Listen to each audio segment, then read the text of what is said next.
Hey girl, how many times do I have to tell you? This isn't a trade post. This is a bakery, not some countryside market, got it? Now get out of here with those filthy sweets before I call someone to drag you out. The baker's voice echoed through the bakery, drawing shocked looks from all the customers in line. The girl, small and skinny, was holding a little wicker basket with 4 jars of homemade milk fudge, wrapped in banana leaves and smelling so good it brought back memories of Grandma's kitchen on a Sunday. She was shaking, not from the weight, but from embarrassment. Her name was Julia. She was 11 years old. Her mother had been bedridden for weeks, and her father spent days away working the fields, trying to make ends meet. Julia took care of her younger siblings and cooked what little they had. Sugar and milk were the only ingredients left in the house, so that's what she used to make the fudge. All she wanted was to trade it for some bread, that's all. Just something warm to bring home to her little brothers and sisters. Sir, it's just a small jar of homemade fudge. I made it myself. Could you please trade it for a piece of bread? It's just to take home to my mom and siblings. I promise it's clean. Oh, so now I'm a beggar, huh? You think I'll take this junk instead of money? Look at your clothes and that hair. Get out of here. Go sell this stuff back in your village.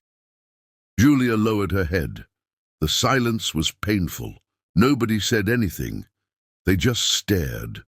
1 or 2 people shook their heads, but no one had the courage to defend her. She slowly turned to leave. But before she stepped out, she placed 1 jar of fudge on the counter. You don't have to give me anything, just taste it, it's good, and I made it with love. And she left. Outside, the girl fought back tears. She walked slowly, eyes blurred, unsure whether to return home empty-handed or try another bakery. The town was small, and that baker was the most traditional around. People didn't like him much, but they bought from him because he had the only hot bread every morning. Meanwhile, inside, the jar of fudge sat untouched on the counter until an elderly lady, a long-time customer, stepped forward. Okay, I'll try it, Mr. Armando, just to see if it's as bad as you said. She unwrapped the banana leaf and scooped a bit with the tip of a spoon. As soon as the fudge touched her tongue, she closed her eyes. It was like traveling back in time. The taste reminded her of childhood, of fudge made in a copper pot by her grandmother. Milk and brown sugar cooked for hours. It was perfect. Oh my goodness, this is better than anything you've sold here in years. You should find that girl. This stuff is gold. Her comments sparked interest in the others. Soon 3 more people asked to try it. They all said the same thing. It was delicious. In no time, everyone was asking who the girl was, where she came from, where she lived. The owner of a fruit stall at the market, who had seen Julia a few times, overheard the conversation days later and said he knew where she lived. He passed the word along to the daughter of a famous artisanal sweets entrepreneur from the next town over. The young woman was visiting and listened carefully. She told her mother. She makes the fudge herself? A girl from the countryside?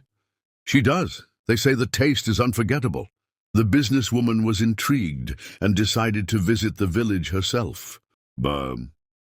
She went straight to the town market and, asking a vendor here and there, she found the simple home where Julia lived with her mother and siblings. She knocked. Julia came to the door, eyes wide, her apron still stained with milk and sugar.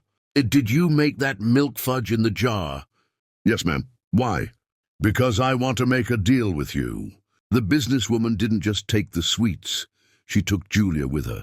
She got medical care for her mother, provided groceries for the whole family, and gave Julia a free course to learn even more recipes. Within 3 months, the brand Juju's Sweets was selling in 3 different towns.